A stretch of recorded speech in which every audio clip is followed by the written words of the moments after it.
السلام علیکم defence lovers friends, defence updates میں پاکستان کی ٹائپ 54 اے پی فریگیٹ سے متعلق اپڈیٹ کے علاوہ ترکی کے نئے سنائپر سیمولیٹر پر بات کریں گے۔ اس کے علاوہ اسرائیل اور یونان کی record defence deal, Indian S-400 سے متعلق لیٹسٹ اپڈیٹ، UAE کے علاوہ دیگر بین الاقوامی دفاعی خبریں بھی اس ویڈیو میں شامل ہوں گی۔ So let's start.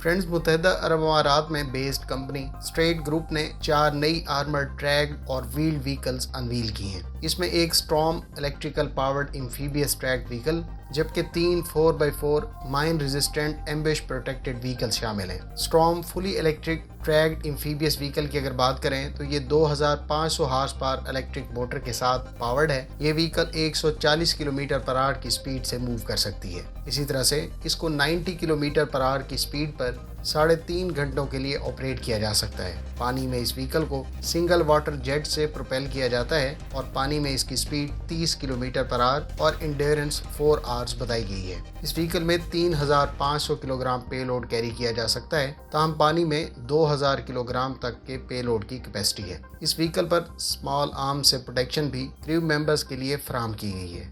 دیگر تینوں vehicles mine resistant ambush protected vehicles ہیں۔ فرینڈز، اس ویڈیو کا لائک ٹارگٹ 3000 لائکس ہیں اور امید ہے آپ یہ ہدف قبول کر لیں گے۔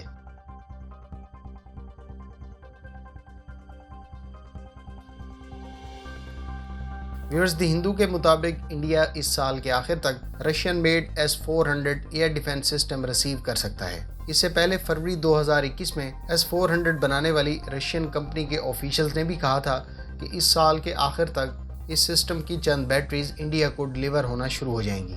واضح رہے کہ 2015 میں انڈیا نے $5.4 ارب کی لاگت سے روس سے S-400 ایئر ڈیفنس سسٹم خریدنے کا منصوبہ بنایا تھا، تاہم معاہدے پر باقاعدہ دستخط اکتوبر 2018 کو ہوئے تھے۔ دوسری جانب اس سال جنوری میں انڈین سولجرز کی اس سسٹم پر ٹریننگ کو لے کر روس بھیجے جانے کی خبر بھی سننے کو ملی تھی۔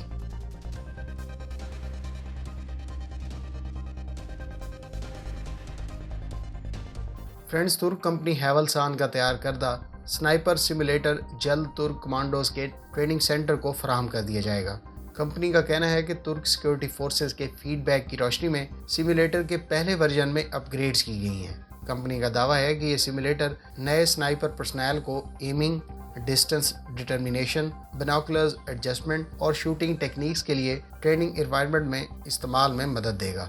اس سیمولیٹر کی مدد سے سنائپرز ریئل ایمو استعمال کیے بغیر ریئل ایکوپمنٹ کو استعمال کر کے دوران تربیت استفادہ کر سکتے ہیں۔ حالیہ سیمولیٹر میں 500 میٹر سے 600 میٹر کے ڈسٹنس کی شوٹنگ کی جا سکتی ہے۔ مستقبل میں اس کو مزید بڑھایا جائے گا۔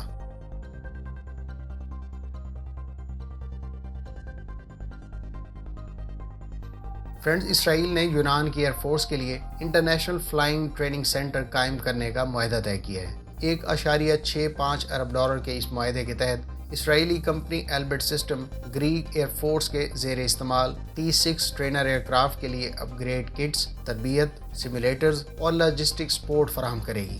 ایلبٹ سسٹمز کے مطابق اس نے کینیڈین کمپنی CAE کو بیٹ کر کے یہ کانٹریکٹ ون کیا ہے۔ واضح رہے کہ دونوں ممالک کے درمیان یہ اب تک کی سب سے بڑی ڈیفنس ڈیل ہے۔ معاہدے کے مطابق ٹریننگ سینٹر اسرائیل کی اپنی فلائٹ اکیڈمی کے طرز پر بنایا جائے گا اور اس سینٹر میں لیونارڈو کے 10 M346 ٹرینر ایئر کرافٹ بھی شامل ہوں گے۔ ایلبٹ سسٹمز ہیلینک ایئر فورس کو M346 پرووائڈ کرنے کے علاوہ ان ایئر کرافٹس اور T-6 ٹرینر ایئر کرافٹ کے فلیٹ کو 20 سال تک مینٹین بھی کرے گی۔ دوسری جانب یونان کی ایئر فورس اور متحدہ عرب امارات کی ایئر فورس کی مشترکہ مشقیں یونان میں جاری ہیں۔ مشقوں میں UAE اور یونان کے F-16 حصہ لے رہے ہیں۔